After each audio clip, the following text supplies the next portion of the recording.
practically, I'll summarize the means we need to take. Summarize the means practically we need to take as an ummah. First and foremost, building institutions of Tawheed in of itself, and conveying the message of Tawheed clearly, explicitly, with evidences to humanity and to society. Establishing institutions. We always speak about da'wah and we leave it individually. There's only so much da'wah an individual person can give and an individual person can do. We all know we need to convey the message of Tawheed to humanity, to society. But it cannot be done efficiently and effectively with the authority and power and with the evidences that's needed at a collective large social level, except through institutions. Thereby we need institutions whom convey the message of Tawheed. Because what distinguishes us from the rest of humanity is this message of Tawheed of Allah subhanahu wa ta'ala in its comprehensive, complete, legislative manner. So it's not only a concept, it's not only a theory, it's not only a belief, it's also a way of living, a practical way of living as a human, as a family, as a society, as a person, and as a nation. Second institutions I'm going to establish is institutions of empowerment of society.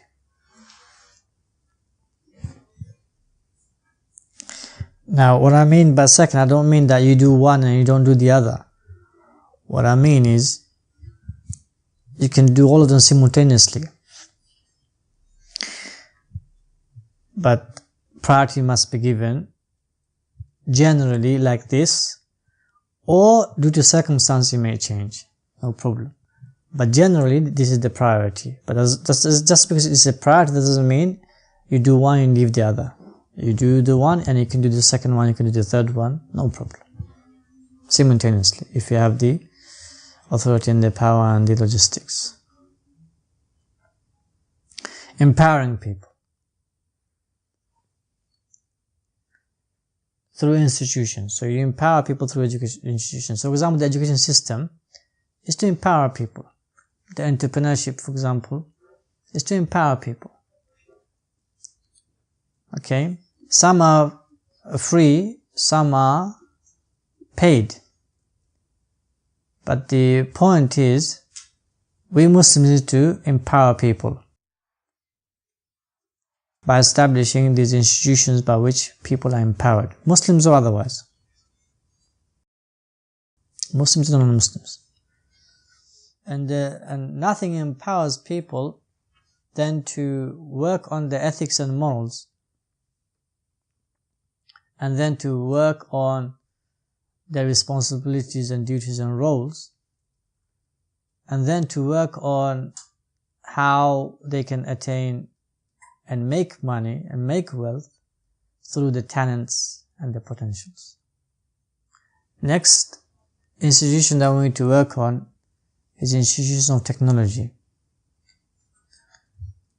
Anything that makes people's life more efficient and more effective. Next, we need to work on establishing institutions that preserves and gives rights and justices of people, and also takes the oppressive people into account. Not always the judiciary does that. That's why in the West they have the judiciary system, yet they have complaint organization where you can complain against the police, against the or you can appeal.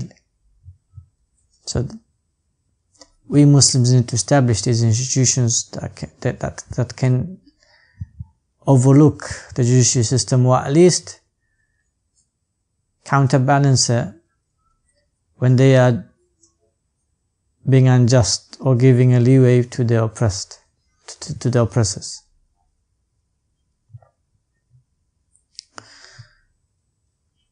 Because unless and until we establish these institutions, khutbahs and lectures and articles and books will never ever repel these oppressions and tyranny and systems of oppression and tyranny, unless there is collective work in place in a systematic way to repel these institutional harms and oppression and injustices and tyranny. It doesn't matter how much you speak about the justice of Allah, it doesn't matter how much you speak about the wrath of Allah against the oppressors. If people don't see the justice of Allah in real time, in their own lives, don't see it, the Iman will be weak. The Iman will be weak. That's reality. Those people whose Iman will be strong, is relative, is individual. But the vast majority of the Iman will be weak. And by giving khutbahs or lectures or even articles or even writing books on tawakkul of Allah subhanahu wa ta'ala or being patient, or the wrath of Allah will come to the oppressors, giving khutbahs or talks will not solve this problem of lack of Iman or weakness of Iman in Allah subhanahu wa ta'ala's justice. The way to solve it is to take the means. And the way to take the means is to establish institutions that can take people of injustices, or institutions of injustices and systems of oppression can take them into account. Yes, revolution can completely wipe out people who are oppressing. Can completely take them down. That's true. However, if the revolution isn't against a system, it's against only people, and the system remains, then that revolution is futile. That's number one. Number two, even if the revolution is against the system and the people, even if it's against the system and the people, but if that system isn't established, if the counter system, the system of justice, the system of fairness and equality, the system of freedom, the system of economic rights, and so forth, if those systems are not in place, then for you to put them in place, it's going to take decades. And in that decades, there will be chaos.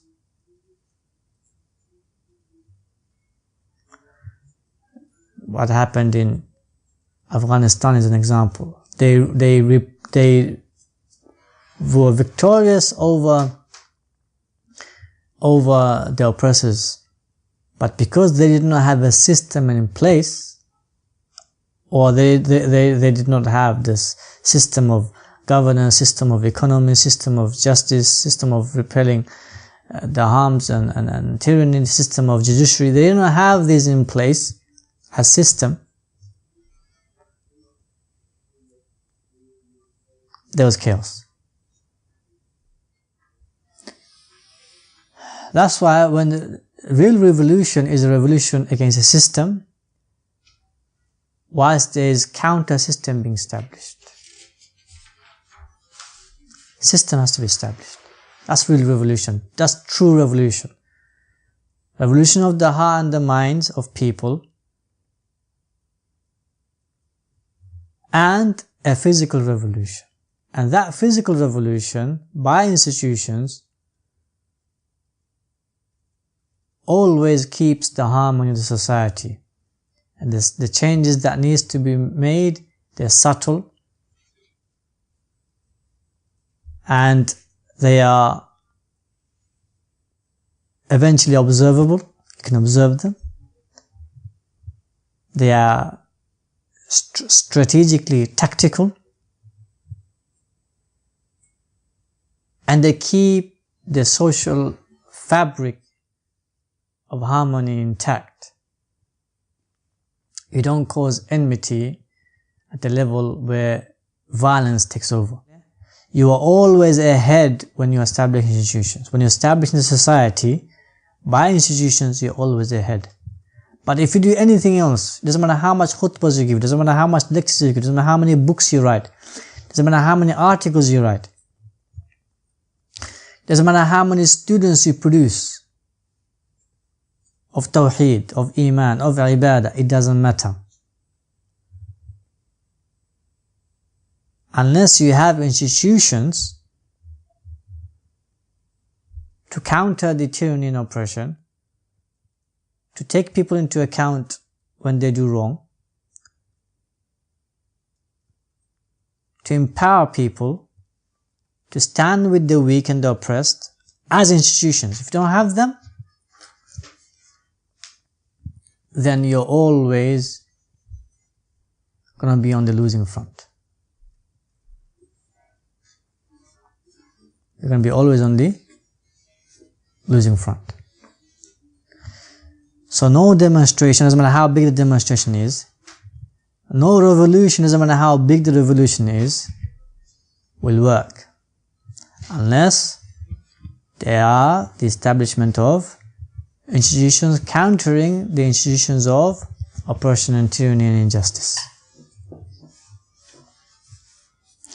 If you look at any empire, good or bad, you find them that they became the empire that lasted, not the empire that came and then fell straight away. Empire that lasted, you realize the reason they lasted, it was not due to individuals. Doesn't matter how great they were. It was not due to the individuals.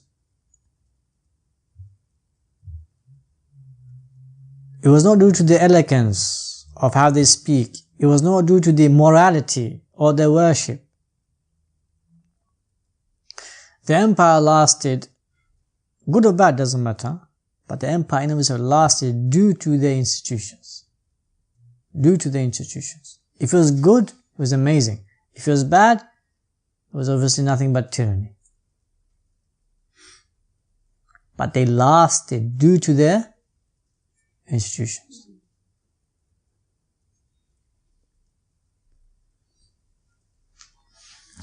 Allah subhanahu wa ta'ala makes that very clear in Surah Kahf about Dhul Qarnayn.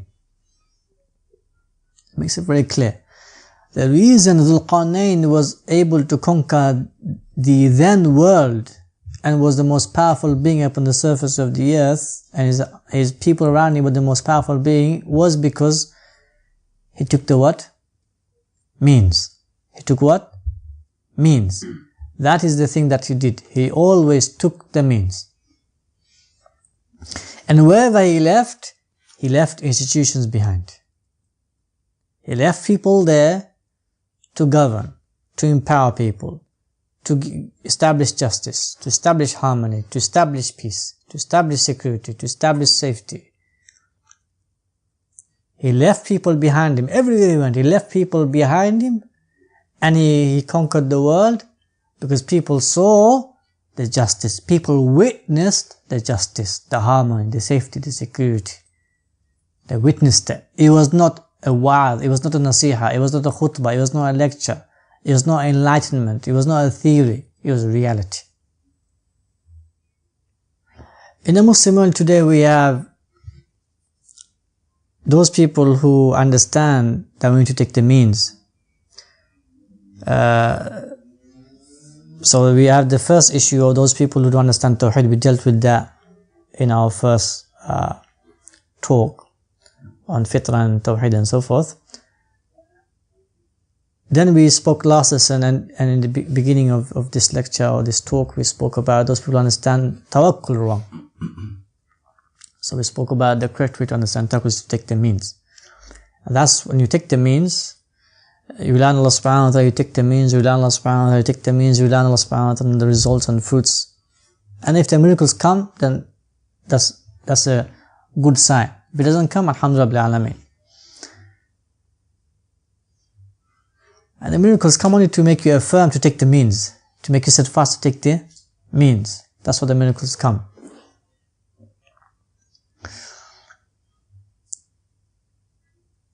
There's those who understand this, those who understand taking the means, then there are two camps within the Muslim Ummah. One camp, they concentrate only on ta'aleem, the theory aspect of the perfect deen of Allah subhanahu wa ta'ala. So they build educational systems. They only build educational systems or institutions that just give you the theory, even if it's the best theory, but it's only theory. The goal is either missing or either neglected or either it's not given priority. But when the goal is given priority, what happens? The theory becomes more concise, more precise. It's reformed. It's always looked at. It's always looked at to redefine it or refine it more, or filter it more, because you have a goal. So that's the first camp. The first camp, they concentrate on education only, or the theory only, even if the best in terms of education.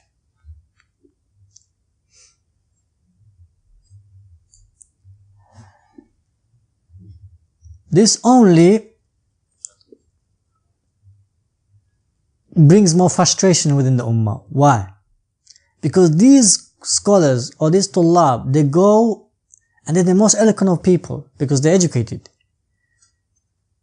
They go in the masjid, or they go in the markaz, or they go in a conference, and they can give you the best enlightened speech, the most inspirational speech. It's either enlightenment, they talk about mindsets, they talk about vision, or it's the most inspirational speech. They can move your hearts. But when these individuals go back, and they go back to the reality of the local areas or the reality of the world, that inspiration, that enlightenment, either the enlightenment remains a theory because they can't do anything about it, and the inspiration burns out. And this creates frustration, and this eventually leads to depression. And isolation eventually leads to individualism. And that's what's happening in the ummah. It's a crisis that keeps going round and round, decade after decade after decade. Someone comes, gives a nice speech, enlightenment, everyone follows him for a decade, and then all those who followed him or her, very few become successful in dunya and the akhirah. And those who do become successful, it's not because of those individuals necessarily, it's more because they use the fitrah and the aql. And they had a strong bond with Allah subhanahu wa ta'ala, and they had a strong bond with Muhammad sallallahu alaihi wasallam, and they had a strong bond with the Sahaba and the Mu'minun. Not because of those individuals per se. Then you have the second camp, who concentrate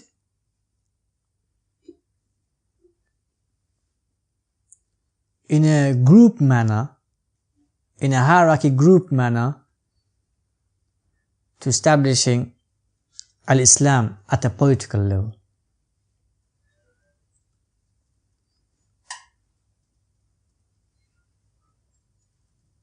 Without giving simultaneously precedence to all the other institutions that need to be established in order for that political authority to stand in of itself.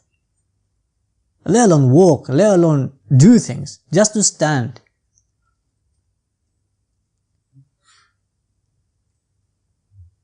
And this has been happening for good 100 years now, or more.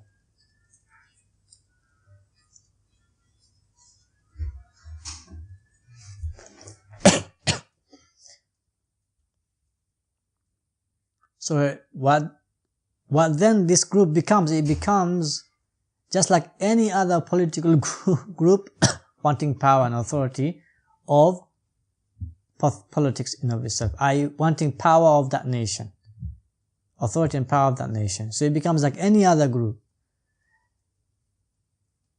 wanting authority and power of that nation.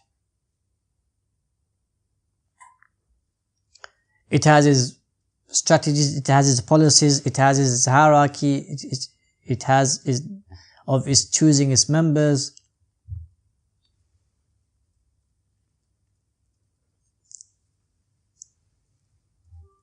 It could have been fine. It could have been fine.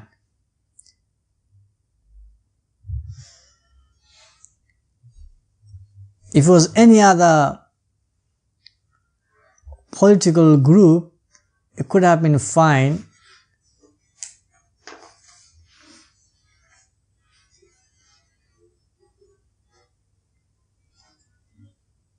But the reality is, these political groups whom they are facing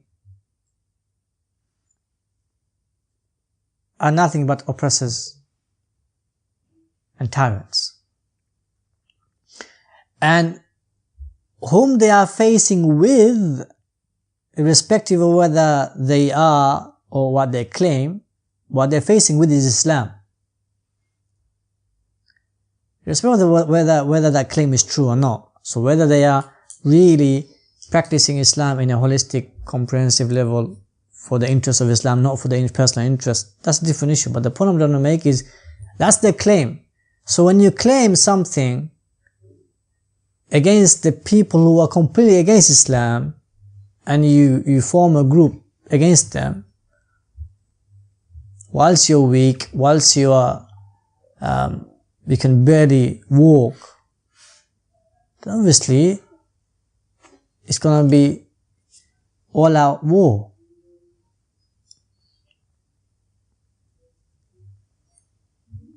Because Islam is the peak of harmony, it's the peak of justice, it's the peak of mercy, it's the peak of gentleness, it's the peak of taking oppressors and tyrants into account.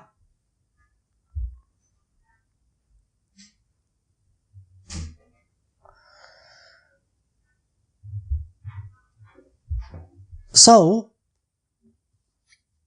this camp only concentrated on the level of authority and power of a nation. And he confronted tyranny and oppression directly.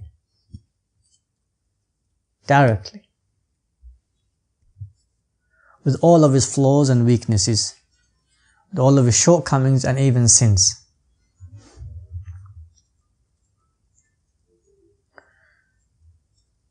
And we know in history what happened to these groups and what is still happening to these groups. And it's sad, and we as a Muslim should feel sad and sorry for them, because at the end of the day, the intention is, if not all of them, a lot of them, the intentions are sincere for Islam and Muslims, and honest.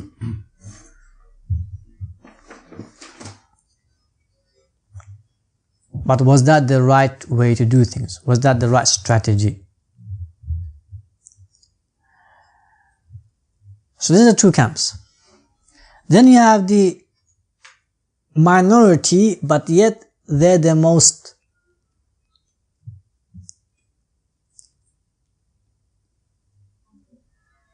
proactive people. They're the minority, but they are the ones who are actually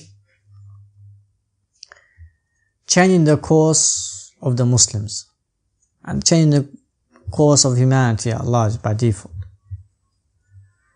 And they are the majority as well, in the sense of the Muslim Ummah, the mass,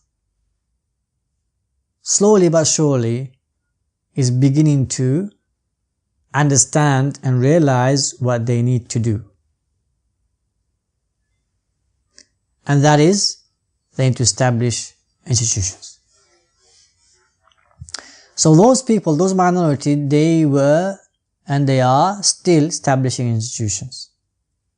all types and categories of institutions based on need, based on roles and responsibilities and duties, based on repelling the greater harm.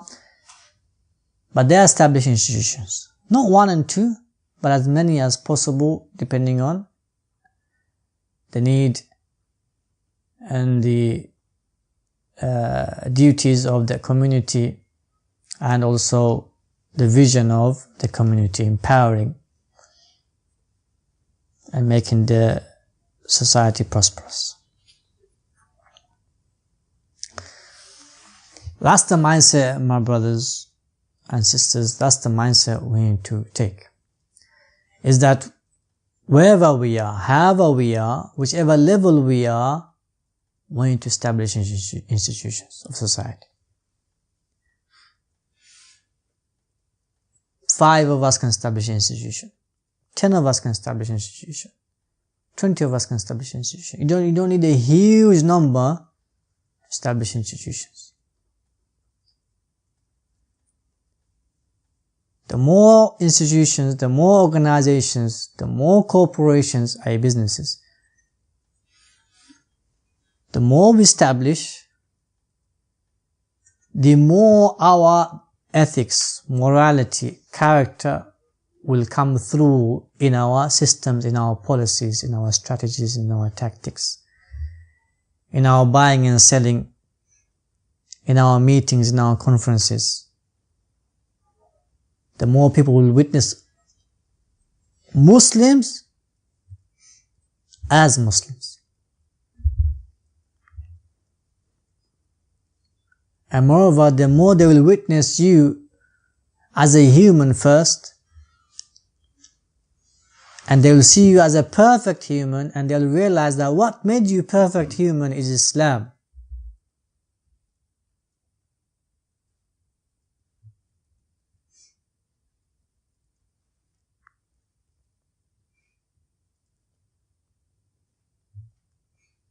See, today, most people who become Muslim, they don't become Muslim because of another Muslim. This is sad. Most people who become Muslim is because they become Muslim by reciting the Quran or reading the Quran, or reading something about Islam. Then they become Muslim. They don't become Muslim by meeting with Muslims. But in the past, it was what? It was the other way around.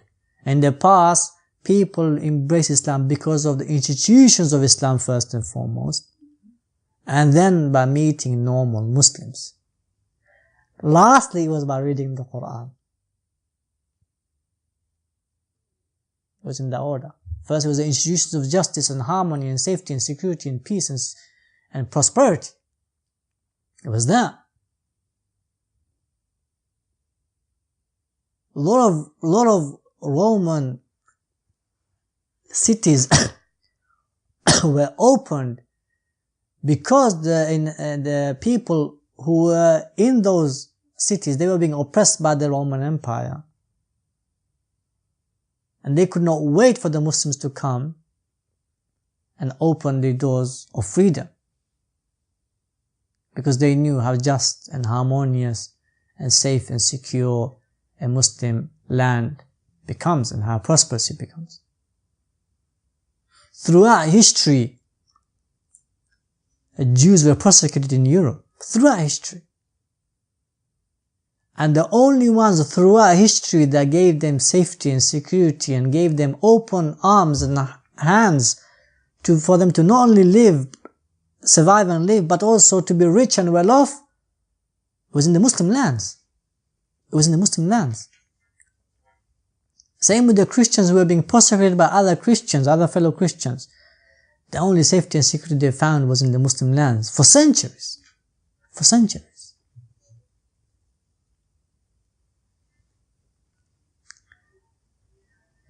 That's why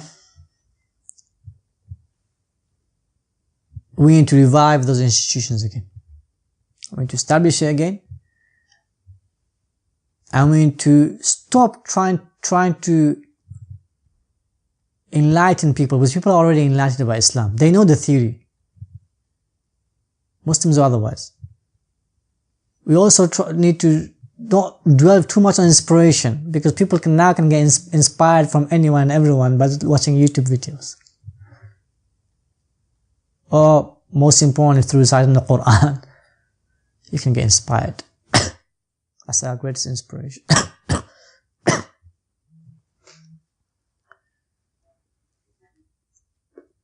But we need to witness Islam. This generation is a generation by which the Muslims first and foremost need to witness Islam before others can witness Islam.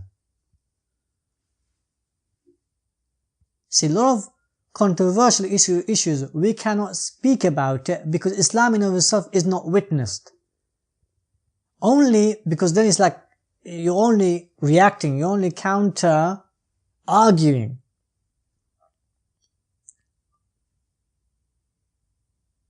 There isn't a platform for people to listen to you because they are not witnessing Islam. But once Islam is witnessed, then their argument in of itself will not have a place, because they will know the answer before they even ask the question.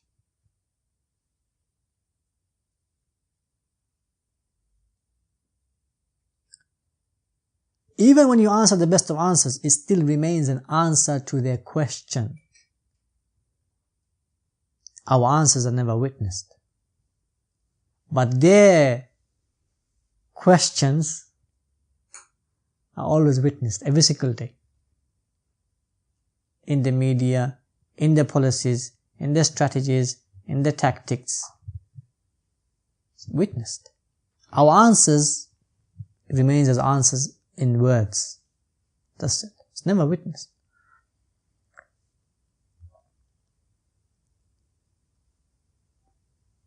So thereby, this generation, my brothers and sisters, we have to become people of institutions. We have to become people of institutions. And to establish institutions and organizations and corporations, it doesn't take many people. As soon as we have that mindset, go to your local areas, wherever you are, however you are, whichever age you are, start establishing institutions, either through you or by you. Either you lead it or you be led. Don't worry about it. Either if you are the most able person, you lead it. If you're not the most able person, you be led and be happy about it. As soon as we have that mindset, wherever we are, however we are, we have that mindset, you will see a real transformation of Muslims. And you will see us being a better and more perfect human, and more proactive human, but most importantly, more appreciative and content human.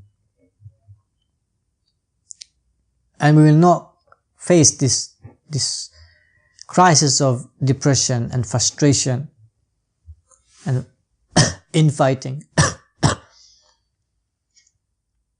and misunderstandings and isolation and individualism. These crises that we're having today, it will slowly begin to, inshallah ta'ala, go away.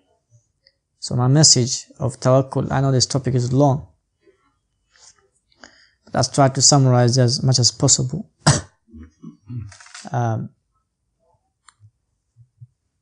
Maybe I'll do one more class next week, inshallah, and then we'll finish. Because these two topics are so important, the fitra and the aql, so important topic, and next topic is tawakkul. So important, maybe one more week, inshallah. Next week we'll cover it one more time, the few other aspects, and then inshallah we'll move to the next topic. But the mindset is that become people of institutions. As soon as we become people of institutions, we will see a drastic change within ourselves as human beings. And I'll give you something else. I'll say this. Sometimes they even put these arguments out there so that you argue back. That's only destruction. It's simply destruction. And it's the same arguments. 300 years ago, you'll find the same questions 700 years ago, you'll find the same questions. Answers have been given very eloquently, very articulately, very rationally and logically, scientifically. Answers have been given. But it's the same question again and again, again and again. It's simply nothing but a destruction, my brothers and sisters. It's just destruction. So that you are always busy in reacting and never busy in being productive and proactive in establishing institutions. Any nation, if they want to keep another nation busy, they keep them busy with talking. That's it. They will keep another nation busy with talking.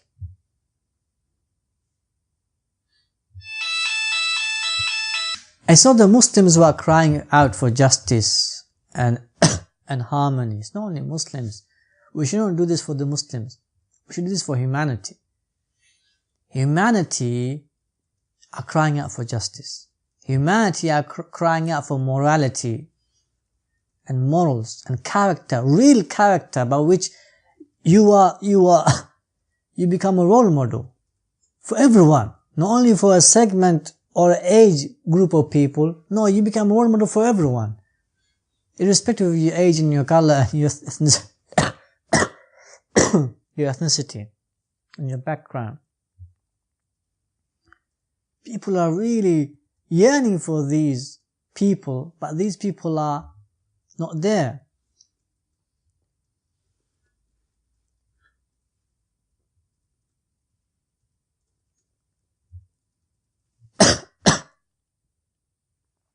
That's why it's so important for us to do this, whichever country we're in, whichever land we're in. It's the earth of Allah, it's the country of Allah, it's the land of Allah subhanahu wa ta'ala. And thereby we work for the betterment of that country. For human beings, as human beings. We Muslims, we make a human better, we make a human more perfect. We make a land better and more prosperous, more powerful, whichever land we're in. We make peace. We give security. We give safety.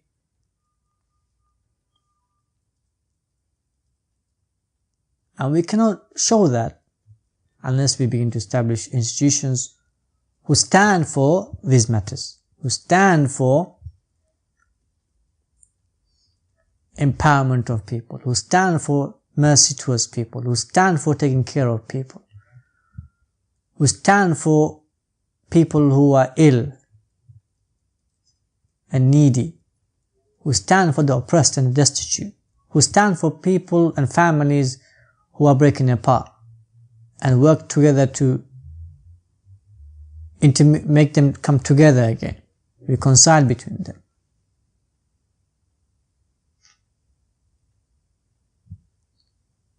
Who stand for orphan children, who stand for